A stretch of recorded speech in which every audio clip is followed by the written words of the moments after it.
IPv6.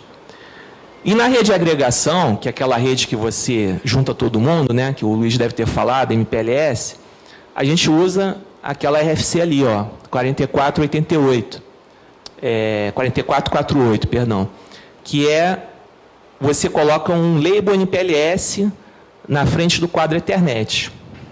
Tá? Então, eu uso Ethernet sobre MPLS.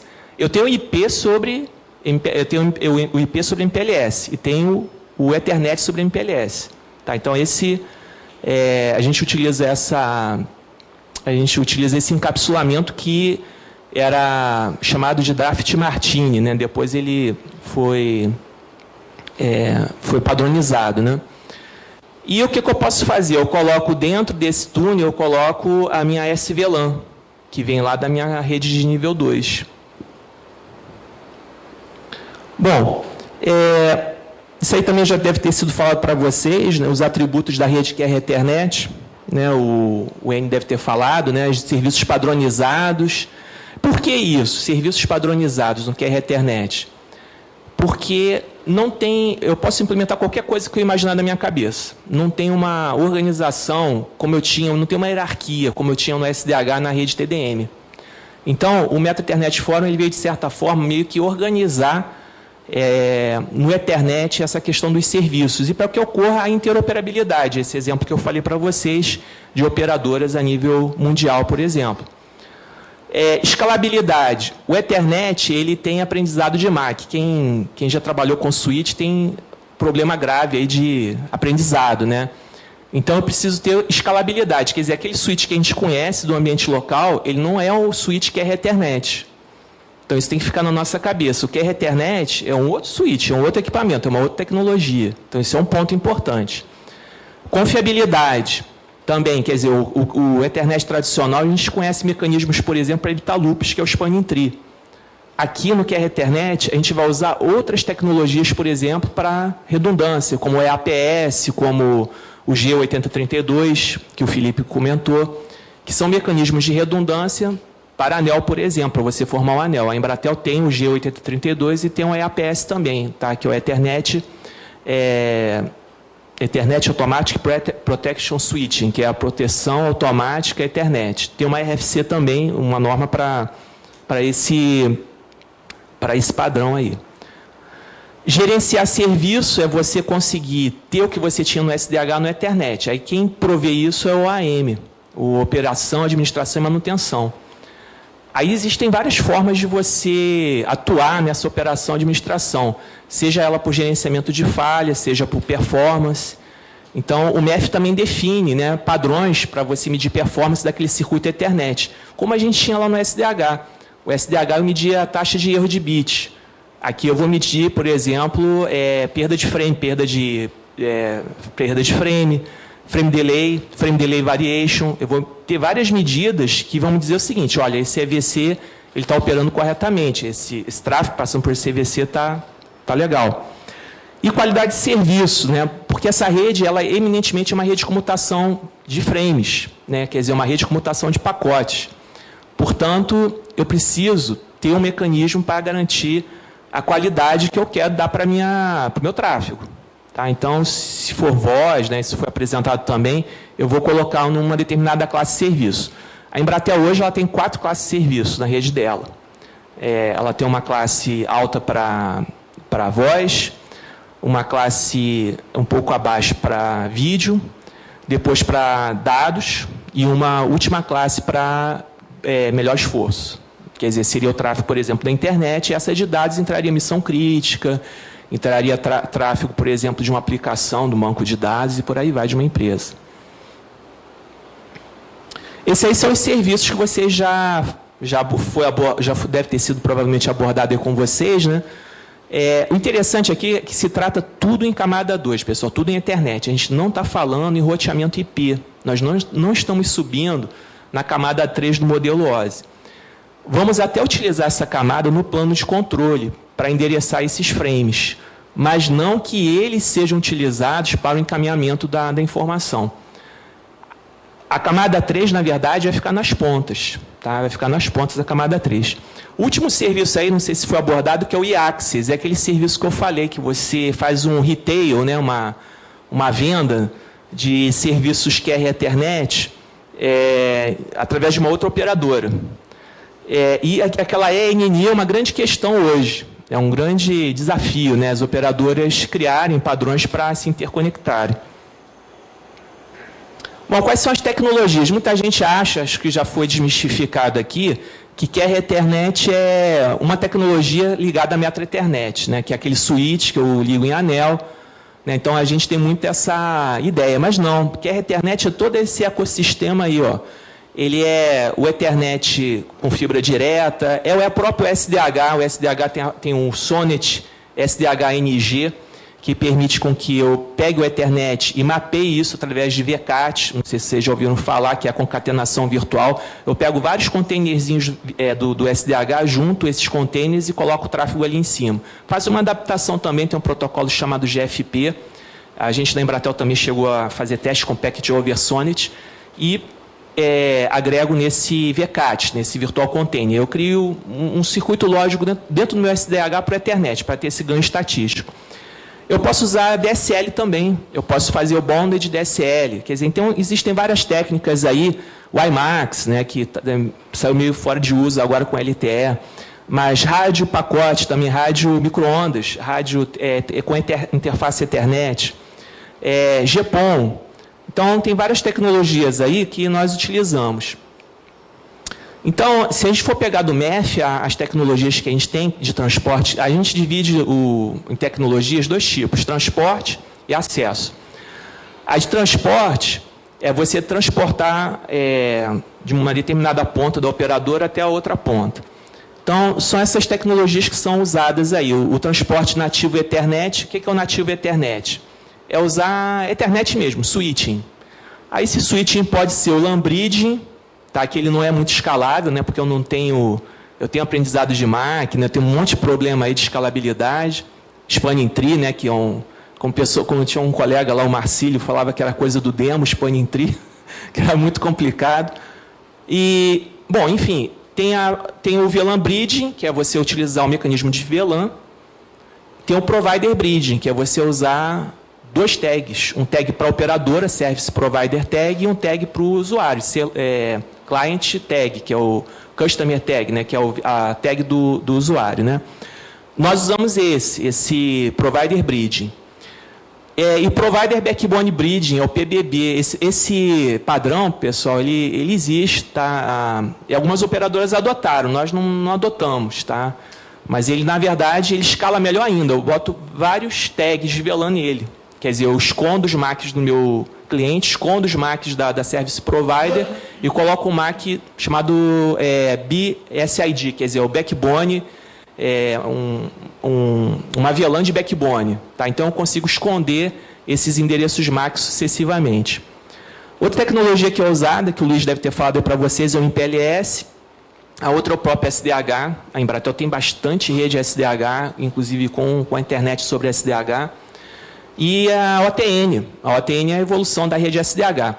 A OTN tem um negócio interessante, pessoal, que ela junta, né, o mundo ótico, né, com o mundo TDM/Ethernet. Quer dizer, eu tenho que antes eu tinha separado o SDH com WDM, agora eu tenho isso, de certa forma, unificado com a OTN. E ele pode ser usado como transporte, como apenas um encapsulador da informação, né, para levar da ponta A para a ponta B. Então, a rede Ethernet over SDH, ela é muito usada por causa da capilaridade que a rede SDH tem. Né? Ela é uma rede que já está aí, então a operadora normalmente utiliza. Né? Ela tem uma ideia, tem 575 mil anéis, né, SDH implantados no mundo. Né? E é uma tecnologia que tem proteção, né? Ela chega a 50 milissegundos. O Ethernet também eu já tenho mecanismos hoje que chegam na mesma proteção do SDH, que é a G8032 e o EAPS. Tá? Na Cisco acho que é REP, né, Luiz? É o REP, né? Tem o 8032, né? Então, isso aí seria como é que o tráfego é adaptado aí no SDH, né? Eu tenho um mecanismo de VCAT que faz a concatenação virtual, eu tenho é um processo GFP que faz a adaptação do tráfego Ethernet, e ele entra numa rede SDH existente. Então, eu aproveito. Isso basicamente é uma placa que você adiciona ao equipamento. Então, seria a ideia aí virtual, né, do Ethernet over SDHS, é você criar túneis lógicos dentro da sua rede TDM. Evidentemente, pessoal, que não é uma forma assim melhor custo-efetiva, né? Você apenas aproveita uma planta que você já tem. O Ethernet over OTN over DWDM, ele é uma tecnologia que tem uma alta escalabilidade. Você usa... A OTN ela permite você acomodar tanto o SDH quanto o Ethernet. Eu posso ter serviços de 1, 10, 40, 100 GB e além. Eu botei além porque é o desenvolvimento, tá? Permite monitoração entre camadas. A camada ótica, a camada OTN/DWDM, ela vai conversar com a camada de dados em cima através do GMPLS, que é a famosa convergência ótico, né? IP ótico, né? Nesse caso aí, a gente, por exemplo, na Embratel, nós temos roteadores do nosso backbone que eles têm interface OTN 100 GB, tá? Né, Luiz? A gente está com OTN já, né? 100 GB. E é ligado diretamente, né, em cima da rede WDM ou em fibra apagada também. Então, eu consigo criar um backbone. O OTN, basicamente, pessoal, aí é usado, porque a gente tem o OTN switching também, tem que separar aí. Ele é um envelopador, ele é um equipamento que faz com que a camada ótica converse com a camada elétrica, tá? E ele pode variar de 50 a 300 milissegundos de acordo com a SLA que você acorda com o teu usuário. E alguém mostrou, não sei se foi o Felipe que mostrou, o Luiz, uma tabelinha que tem para cada tipo de serviço qual é a SLA. Ou seja, por exemplo, a voz é 100 milissegundos, vídeo, entendeu? Então, tem uma característica de jitter que eu devo garantir com essa... de latência e jitter que eu tenho que garantir com essa tecnologia. Então, a ideia é a mesma aí, né? Você tem a adaptação do sinal do cliente, você vai entrar em num WDM. Esse WDM normalmente são de 16 canais, tá, pessoal? Um WDM CWDM, que é usado no local, ou um DWDM mesmo para longa distância. Bom, outra forma de você transportar o tráfego Ethernet é usar o Metro Ethernet Layer 2. Aí é o metro mesmo, né? O puro QR Ethernet metro, né? Que o pessoal fala, né? Quer dizer, aquele que começou tudo, né? Você pegar switches de camada 2 e você transportar usando VLAN, ou Provider Bridging, ou Provider Backbone Bridging, os frames Ethernet. Tá? Utilizando a APS, por exemplo, para a resiliência do anel, isso aí seria um exemplo de um anel.